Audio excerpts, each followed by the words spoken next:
Okay, welcome to Sticking Point. My name's Glenn.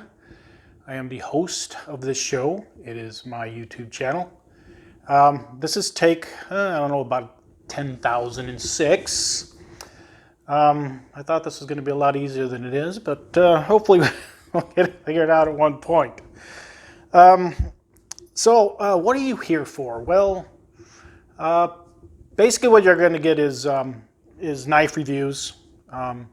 Reviews of other things that I find interesting. Probably a little bit of my philosophy and snarky comments on culture and events in the world today. I'll save those for the end of the podcasts, or I don't know, what do you call these things? Videos? I guess they're just YouTube videos. So if you don't want to hear that kind of stuff, just after the reviews of the knives or whatever I'm reviewing on a date, you can just turn it off and wait till next time. So with that, let's go ahead and get started. I've got two knives today to look at. The first one we're going to look at is the Kizer River Cat. It is going for $169 on Blade HQ. Right now, it is a titanium handle. The blade is made of, let me get this exactly right, CPM 35 S35VN. Normally, I won't be doing videos on knives of this price. They're a little bit out of my price range. That's what you guys are for. If I get enough subscribers, maybe I can get some knives sent to me by manufacturers, and we'll be doing those at that time. But most of the knives will be between, I don't know, $40 and $60 that we do here. Okay, as we said, this is the Kizer River Cat. I didn't pay $169 for it. I got it on the secondary market through YouTube. No, I'm sorry, through eBay. And got a pretty good deal on it, bid on it, and I ended up getting it. As you can see, hopefully you can see how nicely it's centered there. The blade's centered. Flicks very nicely, very easy. It is a frame lock.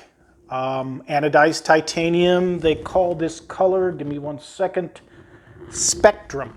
I don't know how well it comes across in the video, but it is very pretty. Feels good in the hand.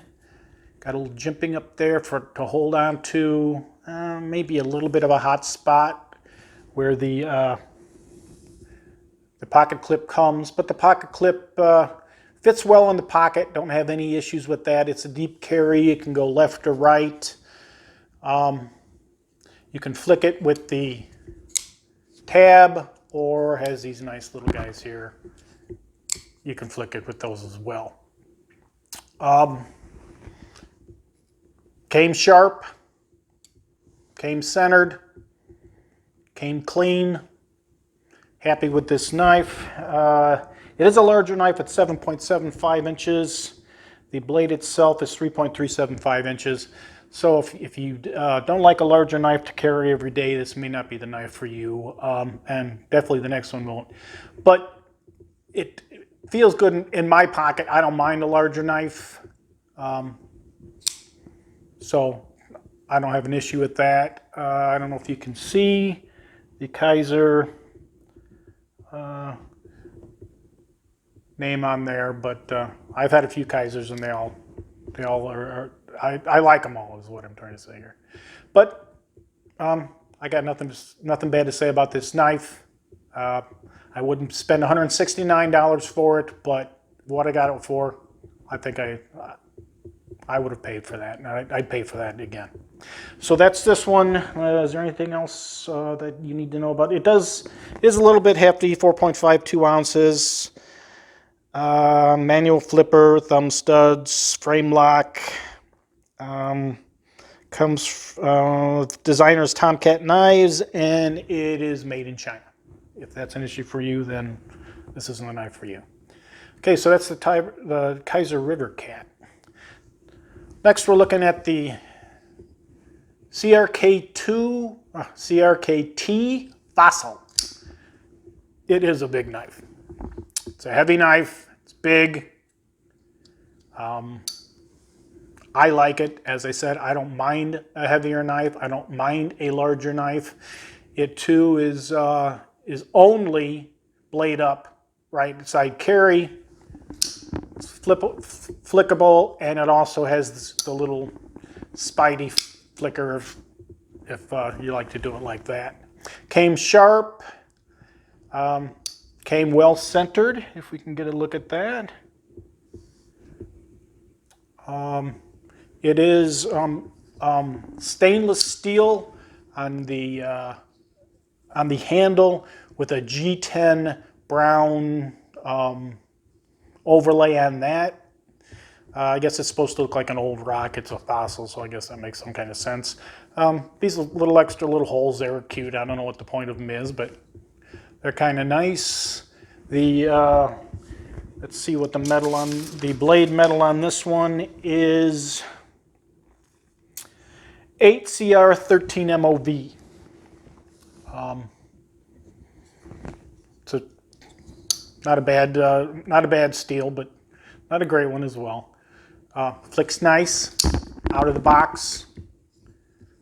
Feels good in the hand. It doesn't look like it would, but I think with the G10 on there, it gives it a nice circular hold in the palm. A little bit of jimping up top to hold on to. I'm pretty sure you can see the fossil name on there. It is a big knife at 8.88 inches overall, with the blade length being 3.96. So if blade length's an issue to you, depending where you live at, that could be a problem. It's coming in at 58 to 60 RC as far as hardness goes. Let's see if I have a hardness on the Kizer. I don't think I did have one on there, so yeah, that didn't come with that spec, but it's a drop point. Right hand carry, as I said, it's a heavier knife, even heavier than the last one. It's 6.10 ounces. I would recommend either of these knives. Oh, the price point on this one is $56.95. It does come in a smaller version. That's somewhere in the low 40s, I believe. It is also made in China, and the designer is Flavio Icoma. So if being made in China is an issue to you, this isn't the knife for you. A lot of good knives right now coming out of China. This being one of them. Would I pay for $56.95 for it? I didn't pay that. Again, I get a lot of my knives on eBay, either bidding for them or finding the lowest price. I probably wouldn't pay $56.95, but I would pay $45 for it. So that's our two knives for the day. Again, we have the Kizer Rivercat and the CRKT. Let's flip these guys over so they're going the right. CRKT Fossil, large. Again, it comes in two sizes. It comes in a smaller size if that would interest you. I hadn't tried the smaller size, but I imagine it fits nice in the hand as well as the larger size. So that's it on our review. Now is the time for me to rant a little bit. I woke up this morning. I live near Chicago. It was cold. It's November 11th, Veterans Day, and it was in the teens this morning when I got up. That's not a normal for our temperature this time of year. The normal high for today would be 51, the low would be 37. So as you can tell, I'm probably headed somewhere to complain about the idea of global warming. I've lived 56 years, lived through some cold years, lived through some warm years, and pretty much understand that climate, weather, whatever you'd like to call it, changes. It's always changing. I know we started out with the name of what they say is happening right now was global warming.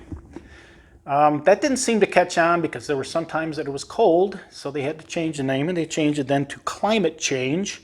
And it's gone there to global climate disruption, who knows what else. And I think now the latest term is climate catastrophe. Right now we are in a climate catastrophe, if you believe that. I have an issue with using scary terms like that, especially for young people. I'm afraid that kids right now are going to grow up to be, in their late 20s, early 30s, and the climate still not being catastrophe, and the world hasn't ended, and all the animals haven't died, and all their friends and their parents and their relatives aren't dead. And they're going to say, hey, we've been taught our whole lives by science that this catastrophe was going to be the end of everything. And it doesn't happen. Or it won't happen. And when they look back at it, they're going to start questioning science. I think that's a bad thing. Science, from when I grew up, has always been unquestionable. You can question politicians, you can question, ideology on the right or the left, but science has always been that one thing that was unquestionable. 2 + 2 = 4.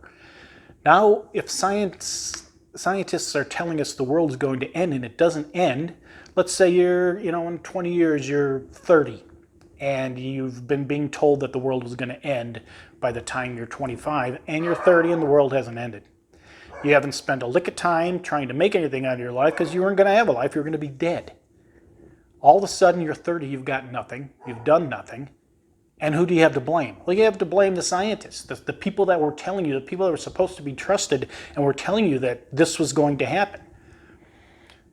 If it doesn't happen, science is in trouble. And I don't see a good thing coming from that. There are so many things now that we don't trust. The news media, politicians, the culture, there are so many things we don't trust because we've just, movies, television, because we've been lied to or told lies that are obvious so many times. And I'm afraid that the same thing's going to happen to science. And the latest thing they're doing is using young people to push the agenda. This Greta Thunberg, I don't know what is she, 13, 14, 15? She's lived that many years. What does she know about science? What does she know? What does she know about climate? She hasn't lived that many years. She hasn't seen the cold waves, the heat waves, and the cold snaps. Being in my mid-50s, I've lived through all that. Anyone my age has lived through that. As recently as 2014, Chicago has had the coldest 4 months on record. And talking about 2014, and this is another way they trick you. If it depends on when they start measuring of whether it's getting hot or cold or not. According to some estimates, 2014 was the warmest year on record, but they started taking records in 1914. So if you use 1914 as your starting point, it very well may have been. But the Earth has been around for 4 billion years. 10,000. If you use 10,000 years ago, which was, I believe, in coming out of one of the ice ages, 2014 would have been one of the top 3% coldest years of all time. So don't let where they start taking records fool you to know that things are so out of whack, because they really aren't. Weather is a cycle. Gets cold, gets warm. It's all run by that big orange thing up in the sky. To me, it's pretty egotistical for humans to think they have any effect on it at all, or that if we do, we have an ability to have an opposite effect. And that brings me to my last point.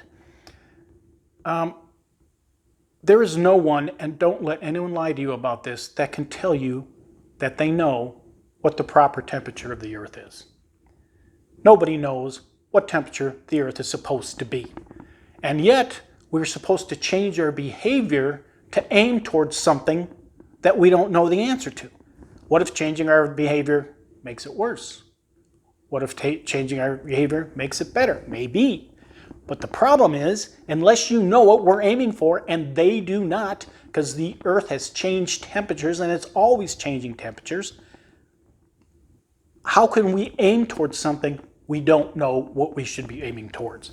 And if you can find someone that will tell me the proper temperature of the Earth, I have no problem changing that attitude, but I don't think you can. I don't think there's a scientist out there. I don't think there's a expert out there that knows what the correct and proper temperature of the Earth should be.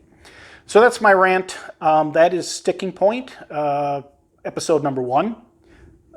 14 or 15 probably takes to get this because I was having issues, of course, with audio and everything else. So I hope you come back. I hope you subscribe. I just got a new compass in the mail today. I had ordered one before. I got lost in the woods last year, and I don't want that to happen to me before. But the last one I ordered, I had a bubble in the main screen of it, so I'm gonna have to send that one back. So I ordered a different one, and so we'll see how that one is. Maybe I'll do that one on our next episode. It's been fun. Thank you for listening, and come back to Sticking Point. Thank you.